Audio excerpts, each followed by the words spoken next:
Deuteronomy chapter 14. Ye are the children of the Lord your God. Ye shall not cut yourselves, nor make any baldness between your eyes for the dead.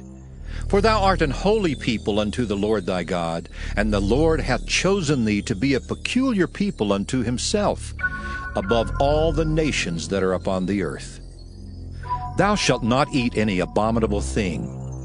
These are the beasts which ye shall eat, the ox, the sheep, and the goat, the hart, and the roebuck, and the fallow deer, and the wild goat, and the pygarg, and the wild ox, and the chamois, and every beast that parteth the hoof, and cleaveth the cleft into two claws, and cheweth the cud among beasts, that ye shall eat. Nevertheless these ye shall not eat of them that chew the cud, or of them that divide the cloven hoof, as the camel, and the hare, and the coney, for they chew the cud, but divide not the hoof. Therefore they are unclean unto you. And the swine, because it divideth the hoof, yet cheweth not the cud, it is unclean unto you. Ye shall not eat of their flesh, nor touch their dead carcass. These ye shall eat of all that are in the waters. All that have fins and scales shall ye eat. And whatsoever hath not fins and scales ye may not eat. It is unclean unto you. Of all clean birds ye shall eat, but these are they of which ye shall not eat: the eagle, and the ossifrage, and the osprey, and the glede, and the kite, and the vulture after his kind, and every raven after his kind, and the owl, and the nighthawk, and the cuckow, and the hawk after his kind, the little owl, and the great owl, and the swan, and the pelican, and the gyre eagle, and the cormorant, and the stork, and the heron after her kind, and the lapwing, and the bat, and every creeping thing that flieth is unclean unto you. They shall not be eaten. But of all clean fowls ye may eat. Ye shall not eat of anything that dieth of itself. Thou shalt give it unto the stranger that is in thy gates, that he may eat it. Or thou mayest sell it unto an alien. For thou art an holy people unto the Lord thy God. Thou shalt not see the kid in his mother's milk. Thou shalt truly tithe all the increase of thy seed, that the field bringeth forth year by year. And thou shalt eat before the Lord thy God in the place which he shall choose to place his name there, the tithe of thy corn, of thy wine, and of thine oil, and the firstlings of thy herds and of thy flocks, that thou mayest learn to fear the Lord thy God always.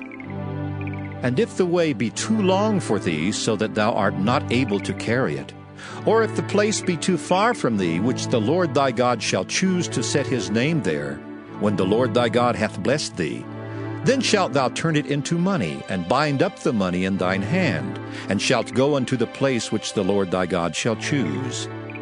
And thou shalt bestow that money for whatsoever thy soul lusteth after, for oxen, or for sheep, or for wine, or for strong drink, or for whatsoever thy soul desireth. And thou shalt eat there before the Lord thy God, and thou shalt rejoice, thou and thine household. And the Levite that is within thy gates, thou shalt not forsake him, for he hath no part nor inheritance with thee. At the end of 3 years thou shalt bring forth all the tithe of thine increase the same year, and shalt lay it up within thy gates. And the Levite, because he hath no part nor inheritance with thee, and the stranger, and the fatherless, and the widow, which are within thy gates, shall come and shall eat and be satisfied, that the Lord thy God may bless thee in all the work of thine hand which thou doest. Now, we come to chapter 14, and chapter 14 has to do with the diet for God's people. We've had this before, back in Leviticus, in the 17th chapter. We've already had a reference to it here in Deuteronomy. Now we have this given again. And we have here, actually, I would say, a very clear-cut statement of it. And it might be that you find it a little clearer than it was in Leviticus. The reason for that would be that in this particular section here, why, we have this same law that we had in Leviticus tested during the wilderness march of 40 years. Now I'm going to read, beginning at verse 1. Ye are the children of the Lord your God. Ye shall not cut yourselves, nor make any baldness between your eyes for the dead. Now, that was a heathen, pagan practice in that day, and you see the carryover of it among certain tribes today of the earth. I think that they have tribes out in Australia that are great at disfiguring their face. It's part of the worship. It's part of religion. Now, God's people were never to do that.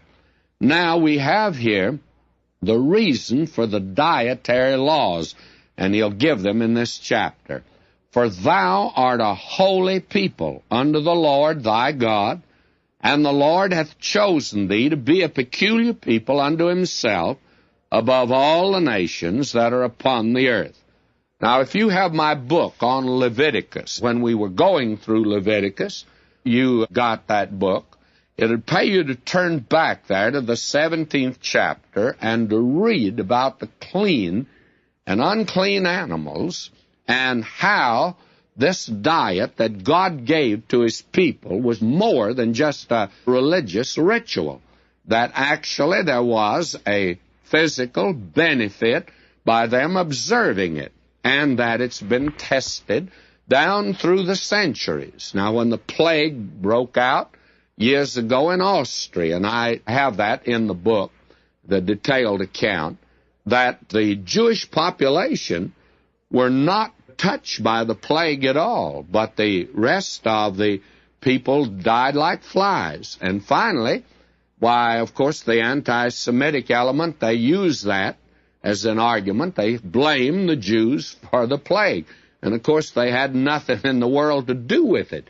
The thing was that they were observing the dietary law, and it is good. It has a beneficial effect. Many of the things that God had his people do not only were just religious, and here God says they're holy, and they're to be a peculiar people. And believe me, this made them peculiar when a plague breaks out and they are not touched. But the wrong interpretation, of course, was placed upon it. So there is a real benefit of this diet, and we're living in a day of diets, by the way. Now, God has given a diet, not to you or me. Whether you eat meat today or don't eat meat will make no difference. That as far as your relationship to God is concerned. The thing of it is, if you observe this, you may stay in this world a little longer, and if you don't, it may get you in his presence a little quicker, by the way. Now, he makes it clear here, certain things are included, certain things are excluded. I'm reading at verse 3 now. Thou shalt not eat any abominable thing. He's already stated to them what it is, but now he's going to put out a clear-cut statement in just a moment. These are the beasts which ye shall eat, the ox, the sheep, and the goat, the hart, and the roebuck, and the fallow deer, and the wild goat, and the pyrag, and the wild ox, and the chamois. Now, these are clean animals, and they were to eat them, or they could eat them. Now, how did they arrive at choosing these animals? And there were two methods. And every beast that parteth the hoof and cleaveth the cleft into two claws, and cheweth the cud among the beasts that ye shall eat. Now, as we said before, and I want to say it again, that not only is there a benefit in following this, but also there's a great spiritual lesson for us today. Now, what does it mean to part the hoof? That is, that the hoof is divided and not a cloven foot. Well, that speaks of the walk of the believer. And a parted hoof, or a separated hoof, speaks of a separated life. Now, I know there's a lot of legalism that's brought in today about Christian conduct. And there are a great many people, they've gotten rid of the 10 Commandments, all right. That is, they say they don't live by them, but they've made about 25 more, and they do attempt to live by them. I do not believe that that's the way God intends for us to live. But a separated life is not so much separated from as separated unto. Paul began the epistle to the Romans by saying that he was separated unto the gospel. Separated unto it. Not separated from something, but separated to something. The word cleave has two meanings. You can cleave something apart or asunder, or you can cleave it to something. And that's the same way about separation. You can be separated unto or separated from. And the important thing is that to be separated unto the gospel or separated unto Christ, joined to Him. And when you're separated unto Him, you're not going to need to worry about a lot of these things today. That's the walk. And then we have here chewing the cud. What does that mean? Well, that means that he spends time in the Word of God.